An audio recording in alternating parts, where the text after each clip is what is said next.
FMR, Director Joy. Si Direk Avel, yung parang supporting director namin, minsan kapag kailangan namin ng extra, dumalo pa siya kagabi, he was here with me, nag-message pa sa akin pag-uwi. Nakakatawa ng puso, and that's why I'm even more motivated para gawin mas maganda itong mapapanood nyo. We're very happy sa reception sa show namin, and ano kami, parang pangat ng pangat.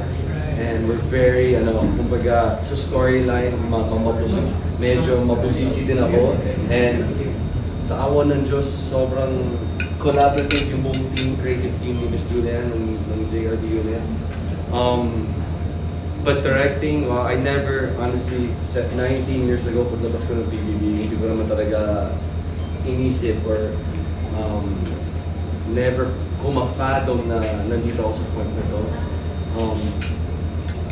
But if anyone younger than me sa industriya, the only advice I can give is work hard and be professional and be nice sa mga trabaho. Yung dalawang yun, lalo na yung galing naman will follow naman. But how you treat people, I think I don't know, but I think that's what also got me here now in this position, because yung respeto sa bawat isa, even sa pinaka-audio man, yung taga-timpla ng kape, ganoon din yung, kung yung respeto binibigay mo sa director, ganoon din dapat sa lahat. And it will bring you to places na hindi mo inakala, like this. I'm excited for this because super happy ako sa content namin, sa show namin. Alam naman natin, yung pagdating sa content, marami tayong kalaban in terms of social media, in terms of like influencers and yung mga influencers sa YouTube, gano'n. Daming distractions sa mundo. So we have to make sure na mas quality yung binibigay namin. Story-based, character-based. Dami ko na sinabi, may mga ibang nasabi ko na lahat dun pala. Yeah. Congratulations. Thank you. We'd like to acknowledge the presence of our business unit of course. Ms. Julian Benitez. Congratulations, JRD. And of course, our producer, si Ms. Maya Aladar. And the highest paid ad from head. Yes, the highest paid. And si PJ. Nasa likod po si PJ. Yeah, PJ. Congratulations. Our first question will come from Hannah Mallorca of Inquirer.net. Nice. Salamat. I'm sure na pressured ka sa director of the movie. So how did you take in the pressure? Pressured ako, pero actually, sa simula pa lang ng show ko, when we were going to start pa lang, usually kasi pag start ako ng bagong show or bagong project, lagi ako parang nandun yung kaba. But yung mga preparations namin and yung mga meeting namin with Ms. Jer, the whole unit, and with Direct FMR, this is the first time in my career na wala doon hindi ako napapressure, pero hindi ako kinakabahan in terms of like, they made me feel so relaxed and they made me feel so yung support na binibigay nila sa amin. Wala pa to. As a lead actor lang. And FMR is, nag-build ng relationship si FMR with me na sa first meeting pa lang namin, I was so surprised. It's a genuine concern and yung binigay niya sa akin, which made me even like, oh wow, kung may kakampi ako, parang gera to eh. So pag sapak si gera, parang may kakampi ako. So it took away yung mga doubts and but syempre, the pressure is always there. And itong as a director, ganun din. I was surprised that hindi ako parang, alam ko na yung gagawin ko eh. But that also came from the confidence na binigay sa ng buong team. Ang buong team, from art dep, from pinaka-top si Ms. JRB, hanggang sa baba. I got all of the support. So, management, of course. The management, of course. This is not given to everyone. And sina Tita Cory, even yung manager ko si LNT, si Direk Lauren. Si Direk Lauren said, Jay, pang ko yan galingan mo. And yeah, so the pressure is always there. Pero like I said, this is the first show na experience ko in my 19 years na hindi ako parang nag-aalangan or hindi ako kinakabahan. Kasi I know na may kakampi ako. Pamilya lang. Ikaw na parang safe space, yung sense of the father, Safe space, yes. Yeah. Safe space, and it's a creative space. Lahat ng, kung hindi rin ako nag-alang magbigay ng, like, actually, dito nag-start to kasi we had parang improv meeting lang, you know, Miss JRB, and I said itong mga storylines na baka pwede natin gawin para mapaganda pa, you know. And then they said na, oh, may eksena tayo, pwede ko ba sabihin 1 versus 100. So this is the whole, ito yung arena na mangyayari, itong set na nandito tayo ngayon. It's a 1 versus 100, si Roldan and Jacob, yung character nila, JC at si Kuya Jobo, is putting me through a test. And if I survive this test, I think I can say, kasi nandun naman na tayo, if I survive this test, makakapasok naman sa grupo nila. And there's also a reason kung ba't ako papasok sa grupo nila. But, and I was just going back sa meeting namin, I was nagbibigyan ako ng konting storyline, and sabi ni Ms. JRB, pwede na kayo mag-direct nitong 1 versus 100. Siyempre, nagpa-cool lang ako, parang, sige po. Meron loob po parang, ha? Alam mo yun, but again, just going back to it, it's a safe space. Walang kumbaga, everyone is free to give their thoughts and their opinions and their yung mga gusto pa mangyari sa storya. And that's why mapapaganda lalo yung because it's a team effort. It's a team effort. Siguro last for me, can you share us, since ang dami nang na-share the stories and episodes, pero can you share just one moment from like the management or with the executives and JRB na made you feel na parang safe na rin? Oh, just the fact na pinapakinggan nila ako. Doon pa lang eh. And like I said doon kanina with Direct FMR na kung paano niya ako tinanggap agad sa first meeting namin. Parang hindi ginagawa ng lahat yun eh. Alam mo yun, hindi ginagawa ng lahat yun. And that made me feel na may kakampi ako kahit anong mangyayari. Pag nagkamali ka, normal lang yun. Iko-correct ka, alalahin ka. Kung may nagkakaya sa akin. So, yeah. That's the story. Thank you din, thank you sa tanong. Masasaksihan natin mamaya yung pagdidirect ni Direct Gerald. Yeah, marami pa mangyayari today. Right. Ayun, nagsiset up na nga sila dyan sa labas ng mga, sana maabutan yun. Yeah, we have a question from Tita Kate Adar, randomly. Congratulations. Aside from Direct FMR, sino yung parang, with all the directors you worked with for the past 19 years, parang tumatak sa'yo, naka-inspire, or... Well, I always learn something from every director na nakasama ko. It doesn't matter kung veteran director or pagbuong director. Lalo na pagbabuong director kasi parang gusto mo rin as a, you know, medyo ayaw ko naman sabihin veteran na actor na ako. Pero ibig sabihin, medyo matagal na rin ako. So, parang inaalalay mo din kasi you know that feeling na parang pagbaguhan ka. But I learn from all of the directors.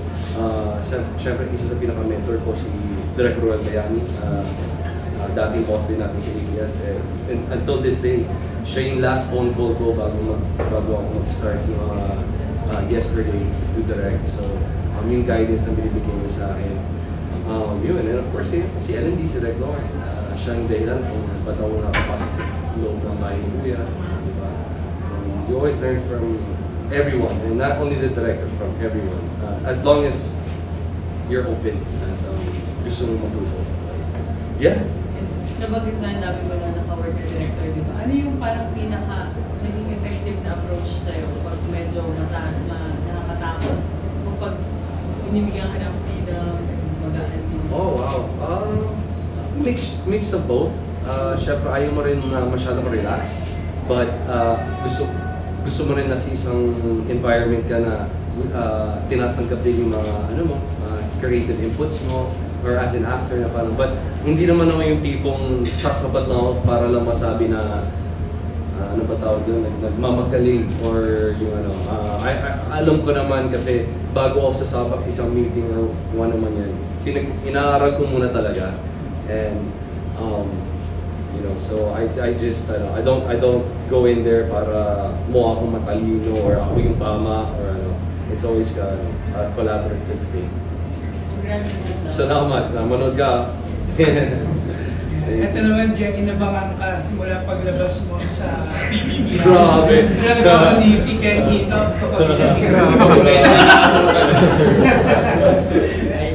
Hello. Wait lang, paano, sanay ka na ba na tinatawag ka na Direct Gerald? Siyempre hindi, nakakapanibago, di ba? Nakakapanibago, but because it's more of the, parang, it's more of yung parang sa military, yung rank. So, dahil ako yung leader of the ship today and yesterday, ako talaga yung director. So, ako yung leader, ako yung captain of the ship. So, kahit medyo parang awkward lang yung simula, ganun talaga. It's the rank, it's the leadership. Ngayong na-experience mo na yung pagiging director, ano yung mas mahirap? Na-compare mo na ba pagiging actor? Dalawang masarap din ng pagiging director, inuutusan mo na lahat. Ano ngayon? Anong tanong mo? Ano yung mas mahirap na gawin? Mas mahirap? Well, medyo mahirap tong last 2 days and today kasi ako yung director, ako rin yung artista. So medyo mahirap siyang gawin. But if I was only an actor or if I was only a director, masarap din mag-direct kasi yung parang nakikita mo at gina-guide mo yung mga artista and like yung naging coach ako ng, I'm sure kung nakita niyo, but naging coach ako sa Star Magic Games na totally lang, parang ang sarap tingnan yung mga bata na inaalalayan mo at na-apply nila yung advice mo. Tapos minsan, it's not always right, hindi naman tama ang work, but nakikinig. So, as a director, may ganun feeling din ako kahapon na parang nakikita mo yung naisip mo, tapos mapapanood mo na, parang iba rin yung pakiramdam. So, syempre, hindi ko naman din ipagpapat yung pagiging actor or artista dahil ito talaga yung, dito ako natuto. Dito naman ako natuto lahat na But it's a good feeling, great feeling also. So, tingin mo ba sa dire-diretso? Dire-diretso? I don't know. Ang dami kong, hindi ko naman pwedeng sabihin na magaling ako agad. So, ang dami ko pang kailangan matutunan. But I would love to also still be able to do this. Siguro, kahit hindi ako yung artista, yung magdidirect ako ng, kasi may hirap talaga. But, ganito na lang, pag pinanood nyo, bigyan nyo ako ng comments yun. Ano mga pwedeng pero legit yun. I will also ask from other people na para anong tingin mo, okay ba? Na pwede kong baguhin. And you only get better kapag open ka at willing ka na makinig ka. Test na question na rin. Yes. Sino kasi yung sa comment mo? Ay! Makeup ba siya or totoong nawala? Ano sa tingin mo? Real. Dede, ano lang to? Kasama to sa... Kung nakita mo yung itsura ko kagabi, mas malala. But ito ay kasama sa prosthetics na. Oo nga, nawala sa isip ko na. Marami ko sinutok kagabi at marami pa ako susutok. Thank you din. Ano lang, trivia. Ayaw kasi magpa-double digit. Oh. So siya Nice. ng mga stunts. Kaya ako yung director, ang hirap dayain yun. Ito, Jay, ang willing sumala sa eksena mo mamaya. Walang iba kundi ang ating influencer na si Pao Kanya. Ikaw ba yung iulog mo? Parang gusto ko na Sabay po. tayo, Go po. Yes. First and foremost, congratulations, Salamat, Direct salamat. Jet. Well, I would like to know po, is it really your dream to become a director? Or na-adapt lang siya nung umaarte ka na parang gusto kong maging director din someday? Dream, no? It's like I said kanina, never ko naisip talaga. Even nung bago mag-PBB or nung after PBB, hindi ko rin pinangarap maging artista. Pero ganun minsan si God nilalagay tayo sa kung saan dapat talaga tayo sa destiny. May plano tayo pero meron siya mas malaking plano. Ang pangarap ko talaga maging basketball player sa PBA pero pumasok ko sa PBB. So di ba iba yung nangyari. But I've been very blessed. Hindi ko na to ipagpapalit itong journey ko sa kahit anong pangarap ko before. Yeah. But no, I think sometimes it's the best thing that happens to you kapag hindi natupad o hindi nangyari yung gusto mo because there's a bigger plan. And I think this is also part of the plan na nakatikim na ako Alam mo yun, nakatikim na ako kahapon and today. So parang may something dito na pwede kong gawin pa in the future. And just follow up lang rin po, since nandito ka na rin naman directing, may dream ka ba kung sinong gusto mong i-direct na artista? Oh wow! Dream na ako. kahapon lang ako nag-direct eh, so may isip eh. But marami, alam mo, lagi ko po sinasabi ito, yung mga, I think yung mga Filipino actors are isa sa pinaka-best talaga sa mundo. Kasi given yung situation ng trabaho namin, syempre restrained kami sa time, sa budget, but nakakapag-produce pa rin tayo. So marami tayong mga mag-iwing na artista dyan. Thank you. Thank you, thank you, thank you. Thank you pa. Itong bumiyay pa from Batangas. Wow! Jason Batangas City. Naluna. Naitanong na pero Go lang. Kasi di ba nag-coach ka sa Star Star Magic Magic. Games, tapos ngayon nagano pa na, somewhat you're like coaching na rin. So, Yes. ano yung similarities and differences ng pag nag-coach ka sa basketball or pag nagtitimog ka sa likod? Well, ang difference, obviously, directing is different from coaching kasi nga yun sports and basketball yun, may game plan kumaga, but in directing is about the arts, about creative, visual creativity, but in terms of yung leadership, in terms of yung discipline, in terms of yung preparation, parehas lang yan. Ang dami ko natutunan sa kaya lagi ko pinapush na mag-sports yung mga bata imbes na lagi sa cellphone or iPad kasi sa sports ang dami mong matutunan at lahat ng yan na-apply ko sa pagiging artista ko at sa show business. So in terms of leadership, guidance, parehas sila. Tapos medyo na-touch mo na rin yung answer kanina, pero nung ito mag-director ka, sino yung first na tinawagan mo, sino yung huling tinawagan mo na, yung mga tinawagan mo tao? Ang nakausap ko talaga, nakausap ko na si Director Joey, of course, nakausap ko siya and he was very supportive and excited for me. And ang last phone call was si Director Albayani, si RSP, yung mentor ko. And even kanina, hindi ko lang siya ma-reply kasi nagpapakwento nga siya, nangangamusta, so dami pa kasi nangyayari. So sorry Direct, but babawi ako tomorrow. Yun, sila. Any specific reason why sila? Of course, guidance lang. Advice. At the end of the day, lalo na si Direct Roel, si RSP, he said na alam ko naman gagawin mo yung best mo. Hindi siya nag-aalala doon eh. It's yung you have to be a leader sa set because ikaw yung mag-decide para sa lahat. Thank you. Thank you, Jason. Ito naman, bumiyay ng Japan para Wow! sa location Wow. ni Julia. Oh, sa wow! Wala yung mga Sa si movie Carlos natin. Ayan. Tanong ko lang kung alam na ba ito ni Julia Barreto? Yeah, siya yung una kong sinabihan. Anong naging reply niya or message niya sa'yo sa first time mo yun? Happy, supportive. Alam naman hindi ito biro. So, syempre as much, lahat, makuha mo lahat ng support ng mga tao sa paligid mo. Napaka-importante para sa mga ganitong responsibilities. And if ever magkaroon ng project si Julia with you, Ako mag-direct. ikaw mag-direct. So, wala sa choice. Kailangan sabihin natin yung gusto.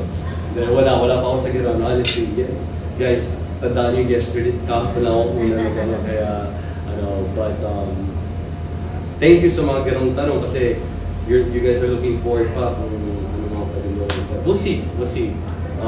As I said kanina, itong eksena is 1 versus 100. So imagine mo 100 katao ang kaaway na character ko si Samuel at ako rin mag-direct yun at the same time. So medyo overwhelming but moving forward, yeah. And but what I can say, actually, nagtanong din sa akin kanina, I would love to direct also the action love story. Thank you. Maganda pang Japan.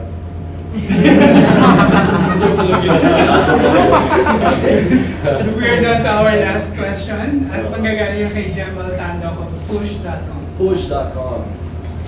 Hi Sir Lev. So kahapon ko naman, first time yung pag-direct. Masasabi ko ba, paano si Gerald Anderson as a director? Medyo creative ba, machine? How would you describe yourself as a director? No, siguro sila dapat tanongin. But mas ano lang naman, I just, again, kasi alam ko, nag-prepare kasi ako, naghanda ako. So, Chill siguro, chill. And yung mga artista kasi ng show na to ay yung mga magagaling lahat. So hindi naman sila kailangan pagsabihan or ano tawag dito, i-guide masyado because they're all great actors, professional.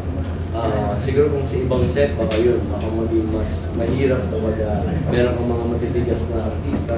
But I'm very blessed kasi like sina JC, sina Joko, Kuya Joko Diaz, sina Eli Santos, sila yung ka-eksena ko kahapon ng art and they're very supportive and professional, binigay mo yung best na. So, yun. But yeah, chill lang. Follow up lang po. Yes, you mentioned earlier na yun. A bit overwhelming ito for you. Siguro dun sa experience kahapon, saan ka pinaka-challenge talaga? Oh, wow. Pinaka-challenge? Mahirap kasi yung gagawin ko yung mga fight scene and then i-direct at the same time and then i-preview ko pa, tapos kapag hindi may isang mali na, mag-focus lang or yung isang boom, kunwari, dapat dito siya nakahiga pero dito siya, bakit siya nakapunta dito? Alam mo yun, uulitin pa namin. So yun yung medyo madugo talaga because it's, as you see this itong buong building ginagamit namin. And I'm trying to finish everything at a fast pace, pero maganda pa rin yung kalabasan. So, yun. Maraming factors eh. Akala ng mga tao pag tinanong sa TV, ang dali lang ng ginagawa namin or parang glitz and glamour. Pero mahirap po yung ginagawa namin. It's not an easy job para sa lahat na hindi lang sa artista, hindi lang sa directors, everyone. Mahirap para sa lahat. So when we get acknowledgement from viewers or pag pinapanood po ng tao yung show namin, laking, sobrang nagpapasalamat talaga. I'm sorry, last question. Yeah. From sabi ko rin before, like sa mga previous interview na sa mga pag-pili ng project ngayon, refer mo rin talaga yung social advocacy, ganyan, like yung sense of authority. Sorry, gano'n lang siguro pa-personal or anong take mo dun sa advocacy or message na sinasabi ng show?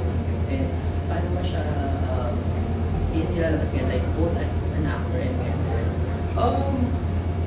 Like I said, yeah, as much as possible pag may bagong show po ako, sana may social awareness para may mauwi yung mga. Pag pinanood mo yung yung comments namin sa YouTube, puro about scamming and about, totoo nangyayari yan. Yun yung punto nun eh, kung makabawas man kami konti na ma-scam, yun yung mensahe ng show talaga namin. And yun yung trabaho ko as an actor and now, also part-time director din sa show. Yun yung mensahe na gusto namin, magbigay ng awareness to iwasan to or huwag gawin to. Ito nangyayari talaga ito sa totoong buhay kasi pinapakita ko namin through our show. And pag may social awareness yung palabas namin, mas inspired ako. Mas ganado ako kahit nakakabago na ito yung ginagawa namin. Pero mas push through because alam mo may mamuhi yung mga tao. Thank you din. May notes from the producers. Grabe ang sipag ni Je sa pagdidirect. He knows his shot.